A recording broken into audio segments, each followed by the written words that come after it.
Hey guys, what's going on? It's Eli, back with another review video.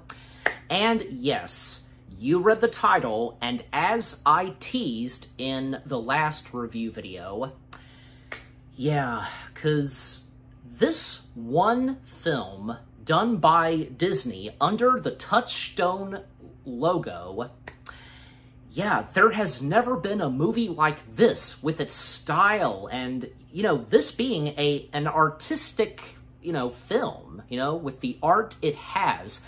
And to this day, it's definitely a very underrated artistic film, and best said by Al Pacino, because, what he had to say about this film that he was involved in, and I couldn't agree more with Al Pacino, because, this movie hardly being talked about, but there's no doubt about it, there are those, like myself, that would know this movie very well, and some that would, still talk about it. Any hardcore, Touchstone / Disney fans, you know what I mean? Yeah, that would talk about this film that not only stars Al Pacino, but also Warren Beatty, who plays the titled character. That's right, I am reviewing from 1990, Dick Tracy. Yes, Dick Tracy. And as you saw in the thumbnail, because yeah, I have a Blu-ray copy. It's nice to see that this movie came out on Blu-ray. A handful of, Disney films under the Touchstone logo, getting Blu-rays. Like, of course, most notably, I can think of, say, well, Who Framed Roger Rabbit, Ed Wood, Splash, the list goes on. Yeah, so it's really a shame because the making of Dick Tracy and, Warren Beatty, not only does he play the titled character, but he also directed this film. And that's really cool to see. And any actor who's also a director who would direct but also star in the movies that they're directing. So, yeah, and in this case, that goes for Warren Beatty. Yeah, because the history of this movie, the first couple of things I want to talk about, and before I read the description / the story, well, because Disney was, banking it. Like, they were hoping that Dick Tracy would be a masterpiece, and not to mention because they convinced McDonald's to spend a lot of money to do expensive, commercials and ads for Dick Tracy. If any of you who were born in the 90s would remember that, well, yeah, because this came out in 1990. Any of you that were born, and were a little bit older when this film came out, yeah, and again, because Disney, they were really hoping that it would succeed. Not to mention that for a while at Disney's MGM Studios, Dick Tracy was present. Characters from Dick Tracy were present. There used to be a Dick Tracy live stage show. And I think, yeah, it was at the same stage show where Beauty and the Beast now resides. Yeah, so that stage that's supposed to represent the Hollywood Bowl stage. Yeah. But sadly, when this movie came out, although it wasn't a huge, disaster of a film, it still did pretty good. But at the same time, it really wasn't received that well, and it was a box office bomb. Which, yeah, it's a bit of a shame. I've even seen where Roger Ebert and Gene Siskel, they had some positive things to say about this movie, and that's nice to see. But for me, I mean, I won't deny it. Like, yeah, it's probably not the best, but it's not god-awful. I mean, again, because with its style and the artistic style to this movie, like I said, there has never been a movie like Dick Tracy. And a good example, it's like there has never been a movie like the first Tron. You see what I mean? Because, yeah. But, anyways, with that being said, as always, read the description / the story. Yeah, because I need to go ahead and do it. Hard-boiled detective Dick Tracy is searching for evidence that proves Alphonse Big Boy Caprice, if I said that first word right, is the city's most dangerous crime boss. He may have found the key to unraveling the crime lord's illegal empire in Breathless Mahoney, an enigmatic baroom singer, if I said that right, who has witnessed some of Caprice's crimes firsthand. However, she seems more set on stealing Dick away from his girlfriend, Tess, than helping him solve the case of his career. Okay, one more fun fact before I get into the film, because there was, and, you know, this has to do with Dick Tracy, of course. There was an argument between Michael Eisner, who at the time was CEO of Disney, between him and Steven Spielberg. And, yeah, because with, you know, what this has to do with Dick Tracy, well, not just Dick Tracy, but also arachnophobia. You see, Eisner and Spielberg, they had an argument on which of the two films should have the Roger Rabbit short film, Roller Coaster Rabbit, the second Roger Rabbit short film. Eisner wanted the second Roger Rabbit short film to be screened alongside with Dick Tracy, but for Spielberg, he wanted the short film to be screened with arachnophobia. And in the end, Eisner won, and because of this, well, things really got out of hand for Eisner and Spielberg, and later on, plans for doing more Roger Rabbit short films were canceled, and, you know, there was one more short film that came out in 1993, that, of course, being Trail Mix-Up. Yeah, so that being the third and final Roger Rabbit short. All because of what was going on with Eisner and Spielberg over the second Roger Rabbit short film. So, you know, I thought I'd mention that, and if any of you know this story.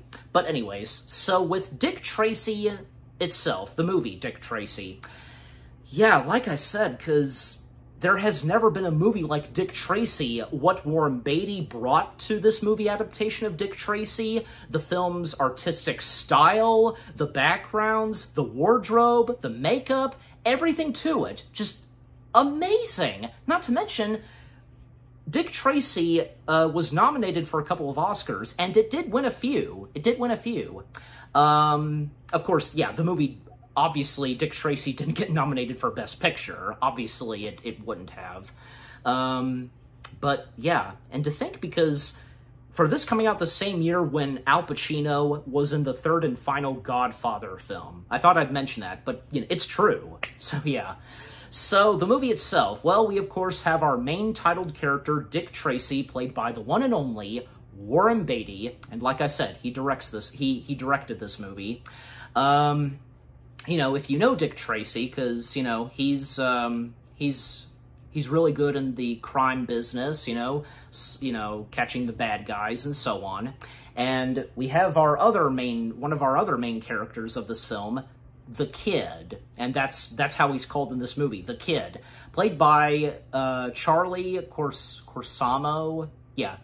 And we have Dick Tracy's girlfriend, Tess. I don't know if, like, IMDb is, like, the IMDb page of Dick Tracy, it just has them randomly credited. I don't know why that is, but Tess being played by, well, I could pull something else up too. There we go. Yeah. So Tess being played by the late Glenn Headley. Yeah, I think I got her first name right. So again, Tess is Dick Tracy's girlfriend, and the opening, because we see that the Kid, he went to grab a bite of a sandwich from a dumpster, because, you know, the kid is homeless. And he's also, throughout the film, he's wanting to avoid, you know, being in an orphanage. And he stumbles upon these gangsters playing cards, and Then at one point, those gangsters are shot dead, and these gangsters, well, they are led by the main bad guy of this film, Big Boy, and his last name, I think, because let me see, his Big Boy's last name, where's Al Pacino on the IMDb page? Oh, there he is. Big Boy Caprice. Yeah, I almost forgot the last name. Caprice. Big Boy Caprice being played by the one and only Al Pacino. Hoo-ha! I had to. So, basically, for Big Boy, because let me tell you, Al Pacino, his performance as Big Boy Caprice is really good. Like, it's Al Pacino, and he had a great time working on this movie. And like I said at the beginning, because what Al Pacino said about Dick Tracy, and to this day, how nobody, anybody hardly talks about this and so on. And again, I couldn't agree more with Al Pacino. And you can tell, if you watch the movie, you can tell that Al Pacino is having a good time playing his role in this movie. But now coming back to Dick Tracy, because we see Dick Tracy and Tess at this, I want to say it's an opera show? Yeah, I think so, because I could tell there's opera singing happening.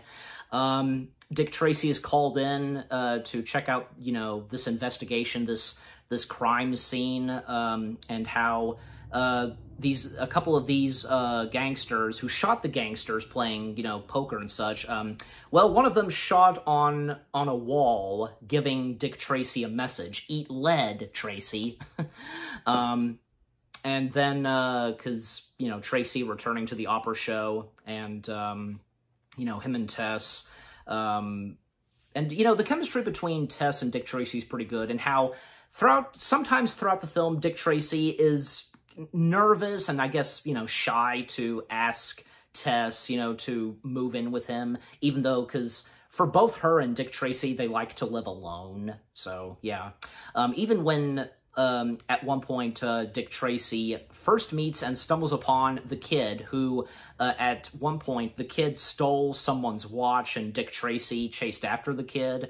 And we see that the kid was running and meeting up with someone that was, I guess, looking after him, but also hiring this kid and abusing the kid. But of course, sure enough, Dick Tracy's stepping in and, well, he saves the kid. And Dick Tracy at one point is, planning to have the kid be taken to an orphanage. But of course, the kid's not having it.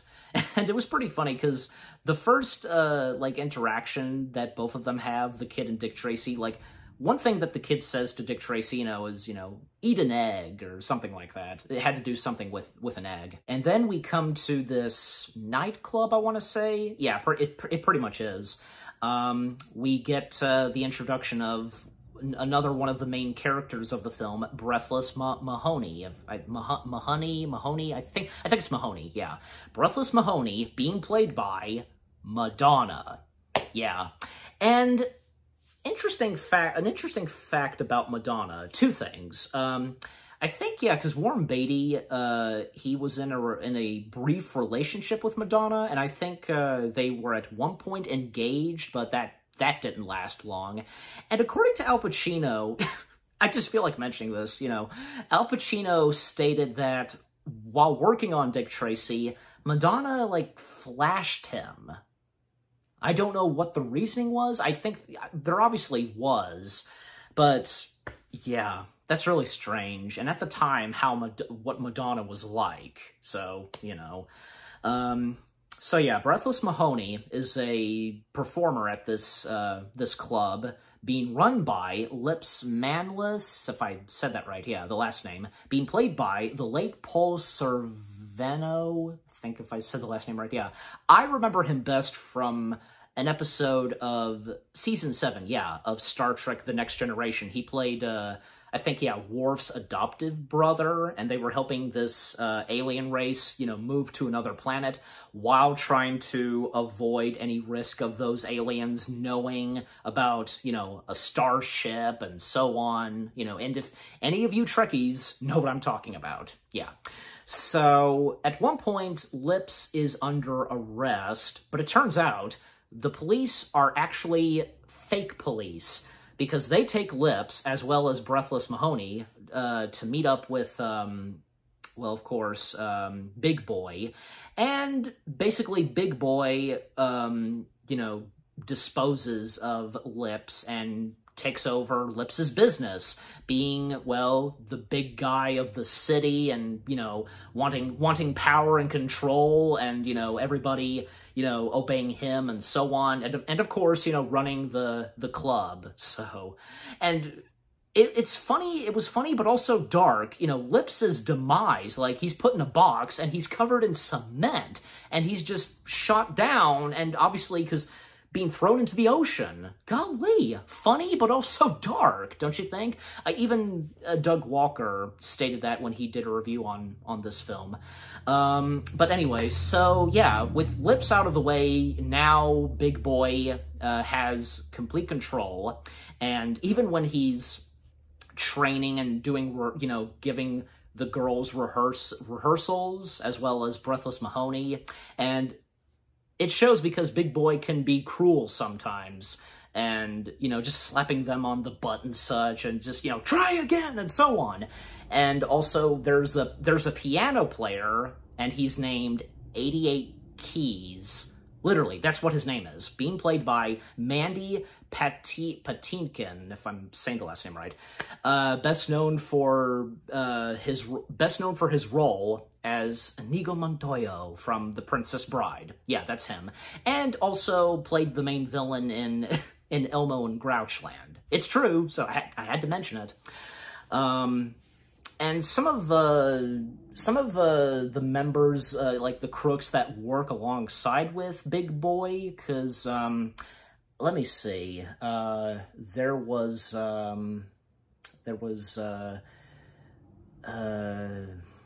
let me see, I think there was Mumbles, Pruneface, Numbers, and there was another one that I saw, because, I think it was, yeah, like I had a big head and such.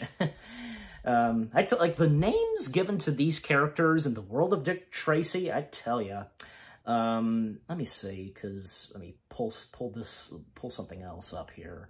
Yeah, okay, Flat Top, yeah, there was Flat Top, and, yeah, Pruneface, as I said. Yeah, Pruneface, because that wrinkly face that he has, I tell ya.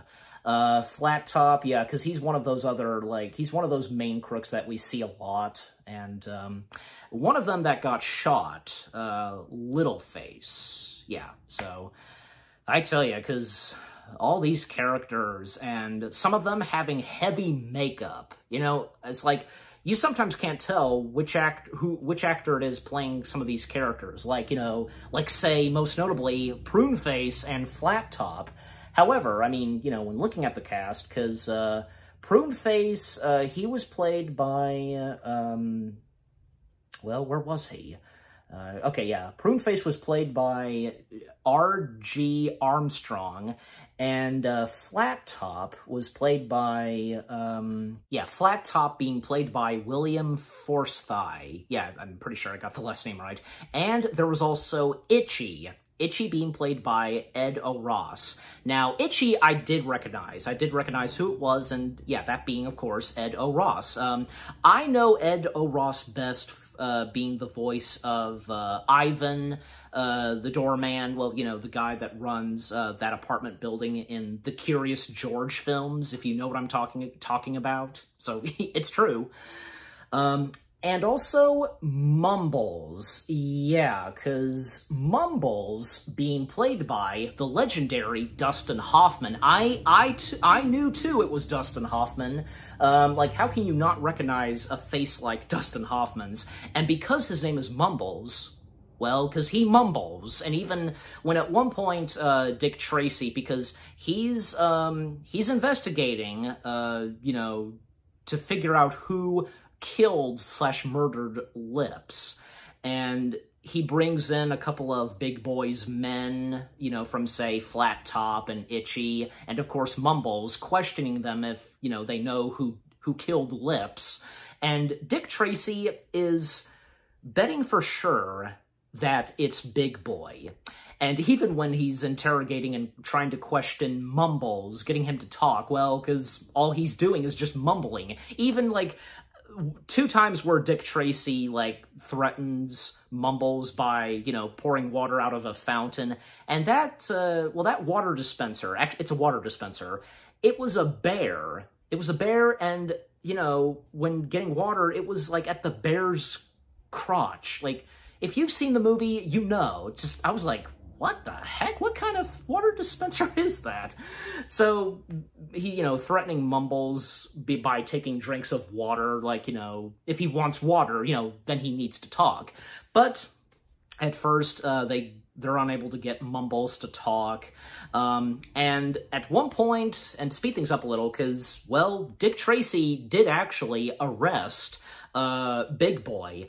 But a little bit later, it turns out that they think that, well, Big Boy is innocent and he didn't do anything. He's not guilty. And then he is released from prison. And even Dick Tracy and the chief of police being, Chief Brandon. Chief Brandon being played by the late Charles Durning, a.k.a. Doc Hopper from the Muppet movie. Yeah, I remember him from that very well, and I'm sure the same goes for you guys. His role as the first Muppet movie villain. So again, Dick Tracy and Chief Brandon, they're called into the mayor's office, and the mayor in this movie, the mayor being, okay, yeah, there he is, D.A. Fletcher, so he's the mayor, yeah.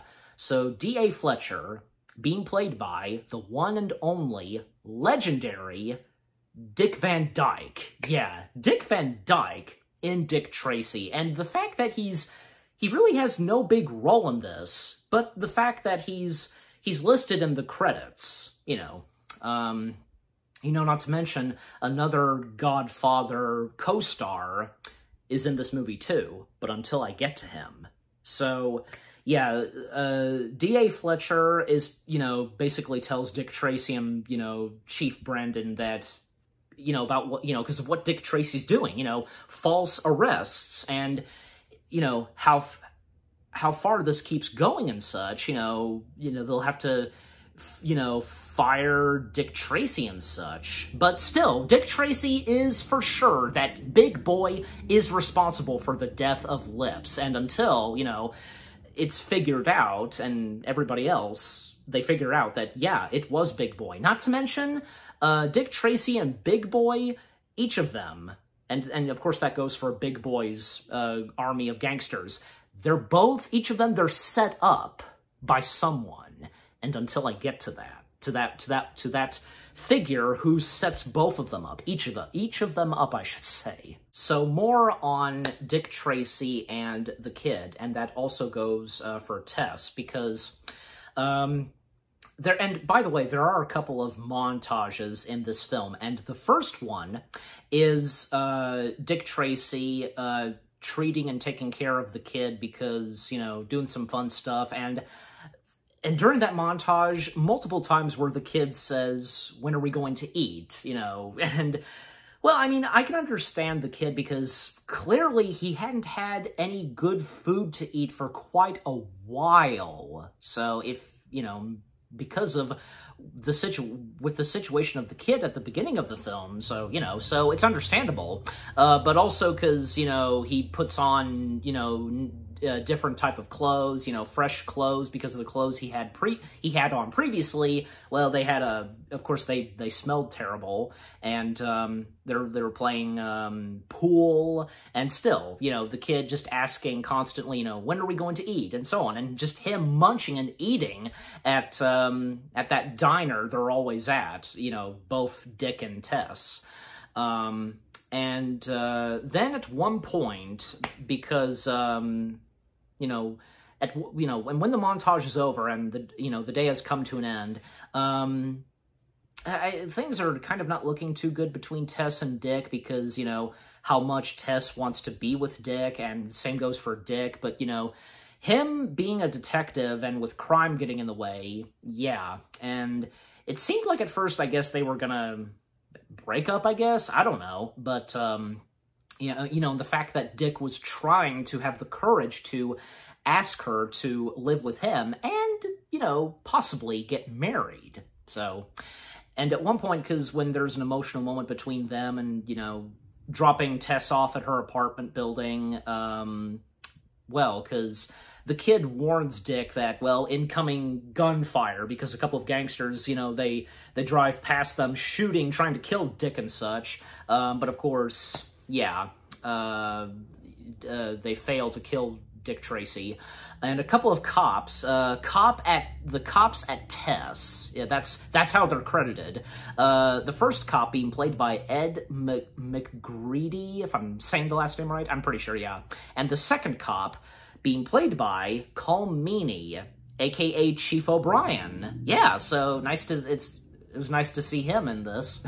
And just for, you know, for just a few seconds, like, you know, those two cops are not, you know, in this movie entirely, just for that one scene. So, you know, so Dick Tracy going after the gangsters and what happens next, and still, Dick Tracy still pretty sure it's Big Boy and what Dick Tracy does next, and a sequence where we see Big Boy, well, talking with a couple of other gangsters, you know, wanting them to join him. So it seems like that, yeah, everybody is joining on Big Boy's side, and because, you know, again, Big Boy taking over Lips's business and, you know, running the city, all except for one gangster, yeah, that being Spaldoni, if I'm saying that name right, being played by the late legendary James Caan. Yeah,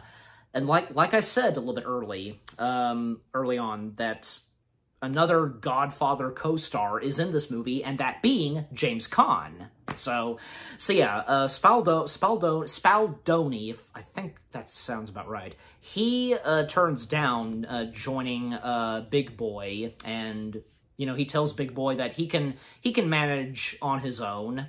And what happens next is, well, because Dick, because he's investigating and he's on to Big Boy, and also, you know, with the help of two of Dick Tracy's colleagues, like, you know, sidekicks, I want to say. Their names are Sam Ketchum and Pat Patton. Yeah, fitting first and last names for these two. Sam Ketchum being played by Seymour Cassell, and Pat Patton being played by James Keane. Yeah, so they work alongside with Dick Tracy sometimes, and, you know, Dick Tracy calls them in to meet up with him, and, well, again, because, you know, James Caan's character turns down Big Boy, and right when he leaves, well, because inside of the car, there's an explosion. He's killed. And, well, because, you know, it, you know, kind of ruins Dick Tracy's plans, I guess, yeah, to, you know, go after Big Boy, and thus they escape.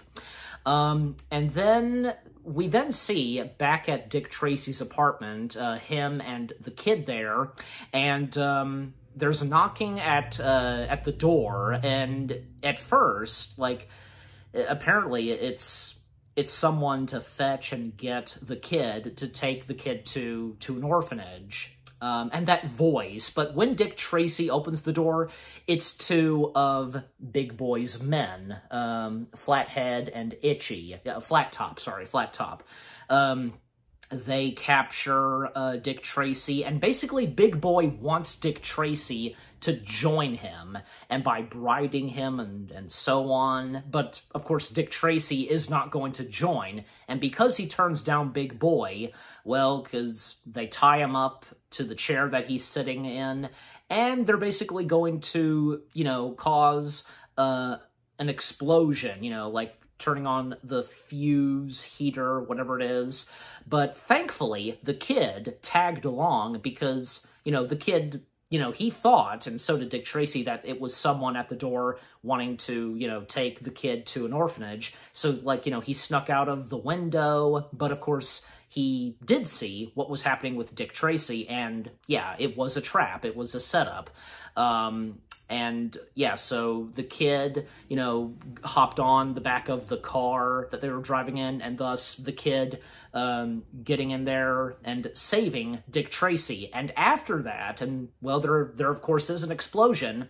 At the police station, they congratulate, and they make the kid as, well, one of their own, like a little deputy policeman, I guess you could say. So good for the kid, good for the kid. And back at Dick Tracy's apartment, because this happening a couple of times during the film, where Dick Tracy would meet with Breathless Mahoney.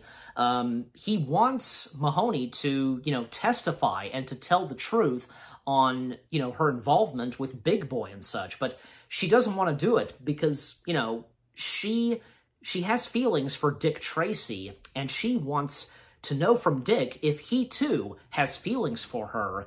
And even the many times where she was, you know, trying to seduce him and such, like, you know, the first time at his office, and then, you know, at his apartment, which at Dick Tracy's apartment, you know, she kisses him, and, well, of course, he kisses her. And bad timing, because Tess and the kid, they came back from a little bit of errands, and they got ice cream, and of course Tess saw that, and, you know, played it cool and such, and, yeah. I had a feeling that was coming, because as I was watching the movie, yeah, clearly it was bound to happen, and it for sure did. And then we see the piano guy, his name being 88 Keys, he meets up with this mysterious figure who has no face, and that voice that figure with no face has, like, this kind of voice, like that, it almost sounds like that voice that that Princess Leia had in Return of the Jedi, where she was pretending to be a bounty hunter with that helmet, you know, that's the mask, I should say. Yeah, that's what it sounded like. I don't know, maybe it was the same voice. It for sure sound like it was. I even checked, and the voice is not listed. I could not find the voice. But if you guys happen to know, let me know. So, and like I said early on, because at one point, Dick Tracy and Big Boy, along with Big Boy's group of gangsters, each of them getting set up by this man with no face. Yeah, just sending messages to Big Boy as well as Dick Tracy, and yeah, who is this figure with no face? Well, first off, like, if the audience would know, and obviously that goes for the characters in this movie, that there's nobody in this world that has no face. There's no figure or person that has a face. You know what I mean? So, yeah. And while I was watching the movie, I just so happened to look up, you know, the man with no face. There is a name to the character. Yeah, okay, so the name of the figure with no face is named The Blank. Yeah, makes sense. So, again, The Blank sends a message to Big Boy by 88 Keys, and again, you know, that also goes for Dick Tracy. And at one point, Dick Tracy, met with Big Boy once again at that club, but little did Big Boy know, because Dick Tracy, and as well as Sam and Pat, one of them was in disguise, I guess, as like a waiter or something, I'm pretty sure, sneaking in and installing a hidden speaker so they can hear whatever it is that Big Boy, you know, is going to do, ordering his group of gangsters to go out and do something. And because setting up that speaker, well, this is the best opportunity for Dick Tracy to, of course, be there whenever any of Big Boy's, you know, gangsters are out there, you know, causing trouble and, you know, robbing and stealing. And we get another montage of Dick Tracy successfully capturing the gangsters whenever Big Boy gives out the orders on what he wants them to do and such. And Big Boy just getting pissed by this and just outraged that every time he's sending out his men, Dick Tracy is always there. But sure enough, at one point, Big Boy discovers the hidden speaker, and the guy who was running the hidden speaker, and of course alerting Dick Tracy and the police station, well, he gets captured, and Big Boy tricks, well, for Dick Tracy to, you know, go after where the gangsters are going to be. He gives the order to the gangsters on where to be, and it's at the docks, at that warehouse that we see a couple of times in this movie. And sure enough, Dick Tracy showing up, and, well, of course, it was a trap. And yeah, he did save the guy who was running that hidden speaker and alerting Dick Tracy. Also, before that happened, Dick Tracy falling into that trap at the warehouse, well, one scene at the diner where, well, because Tess is calling it quits with Dick Tracy, because, you know, Tess also wanted Dick Tracy to have... This had something to do with a life desk, I want to say. I'm pretty sure. Yeah, it had to do that. It had to do something with a desk. But, you know, still, for Dick Tracy being heavily involved and attached to the business that he's in, you know, being a detective and, you know, solving crimes and catching the bad guys and so on. And, yeah, it's unfortunate that, because for a little while in this movie, you know, Tess and Dick, they broke up. And still, when Dick was trying to have the courage to, you know, her wanting to move in with him and so on, yeah, it's sad. But, of course, you know, sometimes in movies, you know, there's always a happy ending and things do get patched up with, you know, two romantic characters. You get what I'm saying. And by this point, Dick is torn up by the breakup, even when he once again meets up with Mahoney, to just, you know, he wants her to testify and to just tell the truth on all this, on her involvement. But still, Mahoney, she is expressing her feelings to him, and she wants him to do the same for her. And he did, eventually, express his feelings to her, but it was obvious that, you know, they couldn't be together because, you know, how much, you know, Dick was in love with Tess and how loyal he has been to Tess, you know, despite the fact that they briefly broke up until later on. And so then, at one point, the Blank stepping in and sent a message to the mayor. And another thing about the mayor, again, being played by Dick Van Dyke, well, because at one point, Dick Van Dyke's character, the mayor, he was, out of nowhere, involved being a part of Big Boy, being on Big Boy's side. Like, I think, yeah, Big Boy was forcing the mayor to be on his side and such. And later on, because again, the mayor receives a letter, supposedly from Dick Tracy. The mayor meets up at Dick Tracy's, he arrives at Dick Tracy's apartment. I think this had to do something with money, I want to say. And you think that Dick Tracy has made it back to the apartment building in the white, yellow, gotta slow down, yellow jacket and the yellow hat, making his way to his apartment building. But turns out that it's not Dick Tracy, because you could even tell, even by the lighting and the shadow, the darkness, you could tell that that's not Dick Tracy. It's the Blank, and the Blank pretending to be Dick Tracy and kills and murders / shoots the mayor. Literally, Dick Van Dyke's character gets killed. And also, Dick Tracy, he too received a letter, supposedly from Tess. And Tess herself, she got captured by the Blank as well, because we see Tess, she moved back into her mom's house, and something that Tess's mom said to her daughter, which convinced Tess to go back to Dick Tracy.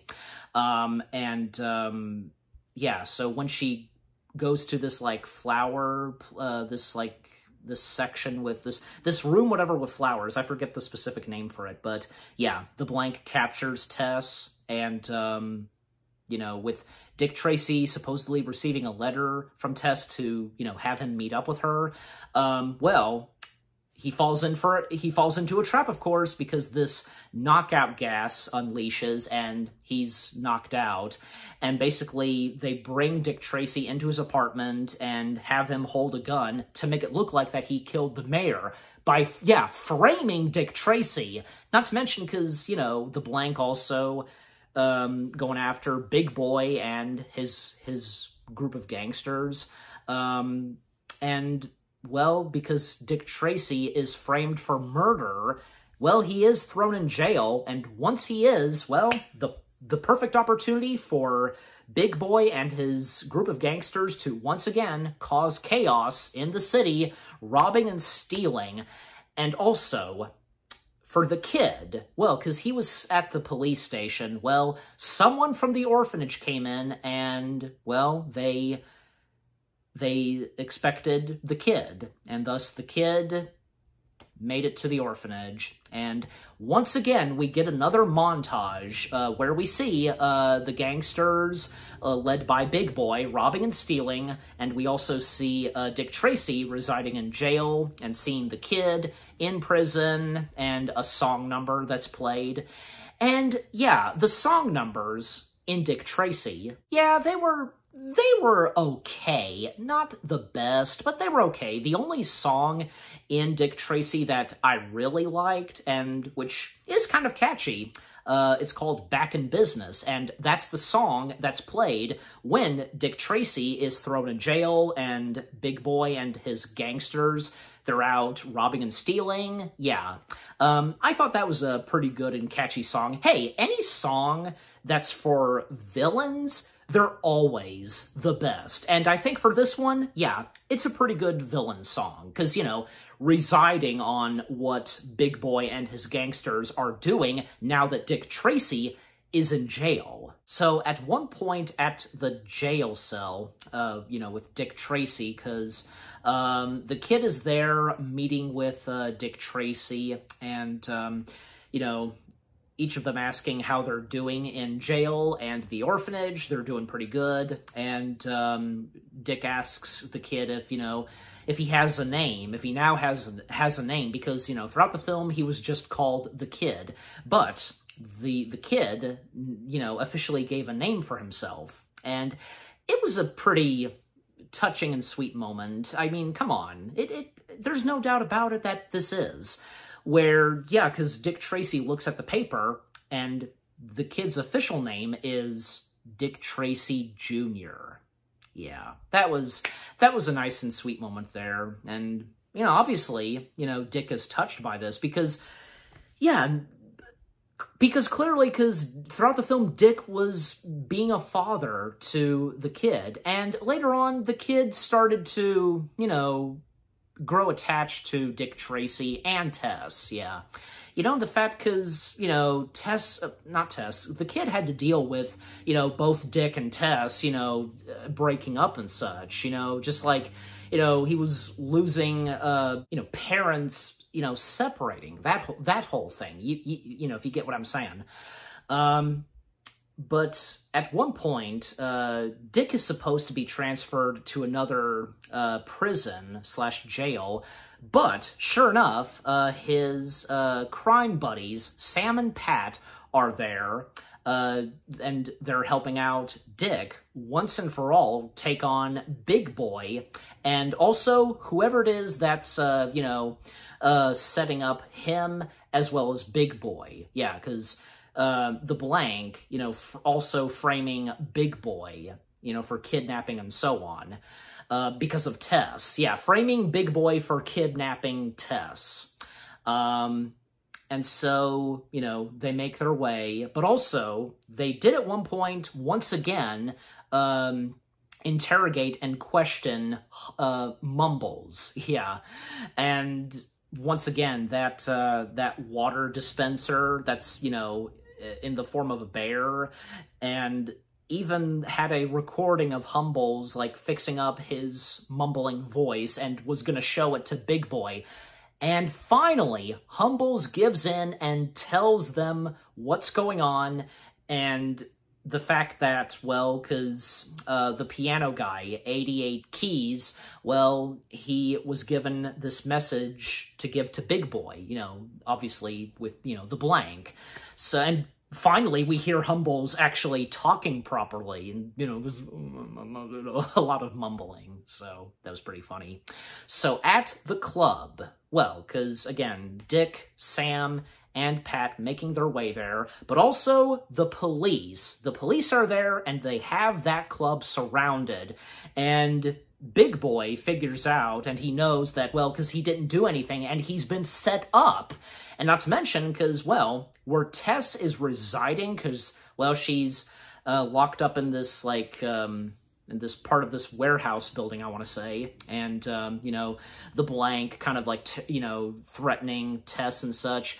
And, yeah, we see Dick and Sam and Pat, one of them, you know, with Dick, you know, trying to get Tess out of there. Although, yeah, they didn't save Tess because, well, Big Boy, he had found him and what's, I think it was, wasn't it, let me see, yeah, Flat Top, it was Flat Top. Both Big Boy and Flat Top, they find and discover Tess, they take her with them, and Dick Tracy is trapped down there, he can't get out, but thankfully, I think it's either Sam or Pat that gets him out of there, you know, like a seesaw, one of them jumps and, you know, the other jumps out of there, that whole thing. And at the club, because, again, the police force surrounding them, Dick Tracy attempting to get in there, and, well, and to speed things up a little, because all hell breaks loose, because a lot of gun firing is happening when some of the gangsters are trying to escape, and Dick Tracy joining in as well with a Tommy gun. Yeah, really cool action there with, you know, all these guns firing and such. Like, that moment, just, I tell ya.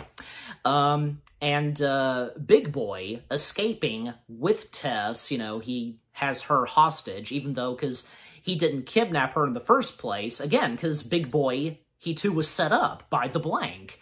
And Dick Tracy going in and, you know, going after and saving Tess, even Mahoney letting Dick know where Big Boy and Tess went, and, you know, even her saying that, Dick, you don't trust me, and, well, because he gets it, and, yeah, he has to just go to the direction that Mahoney gave Dick to, you know, chase after Big Boy, who has Tess.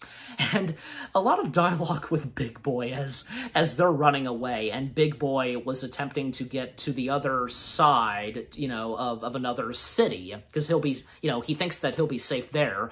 And apparently, because the ending to the movie, and with, you know, the climax, apparently, and it's brought up a few times, apparently it's taking place on New Year's Eve. I'm pretty sure, yeah. I mean, New Year's is brought up, and, you know, at one point, Big Boy said, Happy New Year, big city, you know, however he said it. And Dick Tracy on their tail, and Big Boy was attempting for him and Tess to jump over the bridge because the bridge is lowering up, but yeah, he's not taking the risk on both of them jumping. And so they go into this room with gears, and, well, Big Boy tying up Tess and was planning for her to be crushed by one of the gears. But, of course, thankfully, Dick Tracy stepping in and trying to take on Big Boy, but them having a big fight and such, you know, them punching and such, all of that is interrupted by the blank. The blank stepping in and revealing himself to Dick Tracy and Big Boy, and convincing Dick Tracy to kill Big Boy. But, of course, that Dick Tracy's not going to do that. And sure enough, the kid is there too, and he grabs the blank's legs, causing the blank to fall over. And, well, Dick Tracy finally defeats Big Boy by causing him to, fall and, fall to his death, basically. I don't think we heard a thud. I don't see why we didn't, because it's a huge fall and he would be killed. So, but yep, that's the end of Big Boy. Bye-bye, Big Boy. And of course, the blank is defeated once and for all because Dick Tracy shoots at the blank. And of course, Dick Tracy, he saves his girl. And yeah, it was great to see, because at that moment, yeah, that's where they finally got back together. And they find out and they reveal who the blank is, because it is a mask. And like I said early on, because clearly in the world of Dick Tracy, there is nobody that would not have a face. No eyes, no nose, no mouth, etc. And who was the blank this whole time? Well, and like I said early on, I found out myself while watching the movie. Literally, while watching the movie, I found out, and I was spoiled when I Googled it and so on. And when I was trying to find out who played the blank and did the voice, but I really didn't find anything. But who the blank was this whole time was Mahoney. Yeah, she was the blank. Yeah. And, well, because she was shot down by Dick Tracy, and even when Dick Tracy told Tess to call an ambulance, well, it was bound to happen, and Mahoney asking Dick, if he really felt for her and so on. And he did, but still, he couldn't be with her because, he would never betray Tess. It's obvious. And, well, she and Dick, they go for one last kiss, and she dies. Yeah, it's a shame, but still, I think it's mixed on her doing the right thing, but at the same time doing the wrong thing. I'm pretty sure, yeah. And so, the epilogue, we see Dick, Tess, and the kid, now called Dick Tracy Jr., at the diner, and still, Dick trying to ask Tess, if she'll want to move in with him, and, and because they share one thing in common, they like to live alone. And Dick made a good point, because two people that share the same thing in common, they must do something about that. Yeah. And because Dick is still having a hard time trying to ask, and, well, that's once again interrupted by, the police station, Sam and Pat, because another crime case is happening. And yeah, that radio contact watch that Dick Tracy had, pretty cool. And I think, yeah, Tess did finally realize what Dick was asking.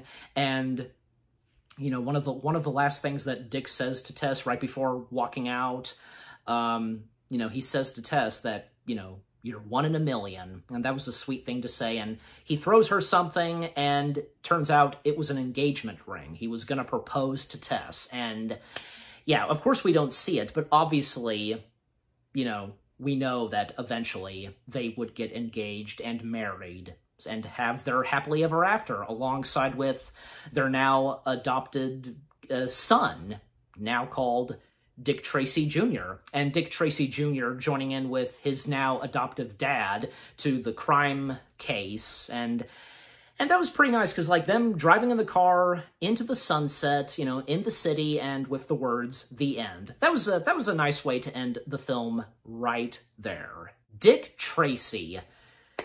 What an artistic film this is. It is. Like, the artistic style in this film, with how it was shot, the backgrounds, the sets, the costume/wardrobe, the makeup, the action, and, the story, the characters, the funny and emotional moments. Everything about this film was pretty good and interesting. Yeah, because it is an interesting film to watch, because, again, with all that I've said about it, for this being an artistic film, and, sadly, this being a very underrated artistic film. It's a shame, and like I said, and with what Al Pacino has said about the movie Dick Tracy. Also, the music. Can't forget to mention the music. The music was good too, done by the one and only Danny Elfman.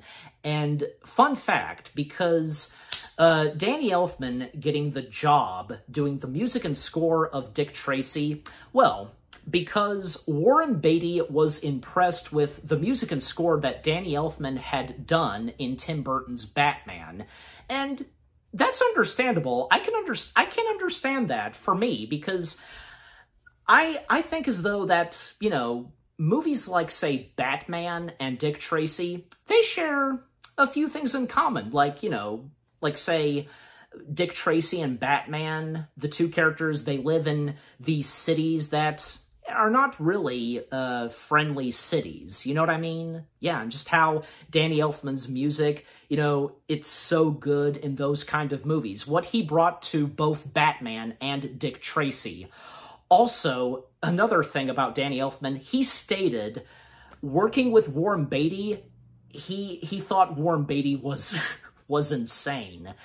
Yeah, I can understand that. I mean, yeah, I think Warren Beatty, and no offense to Warren Beatty, because, yeah, he could be kind of a weirdo at times, but at the same time, I have no doubt that, you know, he's a nice guy, but he's also a fantastic actor, and there's no doubt about it.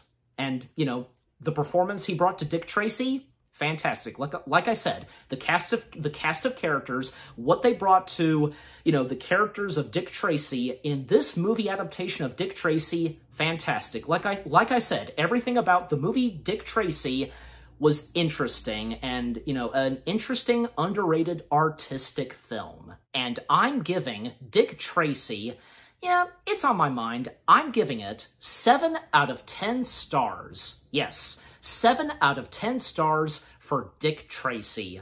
So what about you guys? What do you think of the movie Dick Tracy itself, you know, for this being a very underrated artistic film? You know, did you think it was okay, and were you amazed by how the movie looked, and with the cast of characters, you know, from, say, Warren Beatty, Al Pacino, Dick Van Dyke, James Caan, and Madonna. Also, not to mention, Charles Fletcher, aka the voice of Roger Rabbit, and Catherine O'Hara, they too had small appearances in this film alongside with James Caan. So yeah, couldn't forget to mention them. The funny moments, the emotional moments, the music, the songs, everything that I've said about this movie. And what did you think of my review? Leave comments and give this review video a like as always. And so with all that being said, thank you very much for watching. I hope you guys enjoyed my review of Dick Tracy. More review videos are on the way. They're going to be awesome. Keep looking forward, and I'll see you guys in the next video / review. And stay tuned later this week, because the next film I'm going to be reviewing is, well, a DreamWorks animated feature film. And to best describe it, this one being about monsters taking on aliens. Yeah, it's obvious what it is. Stay tuned for that. Take care, and peace out.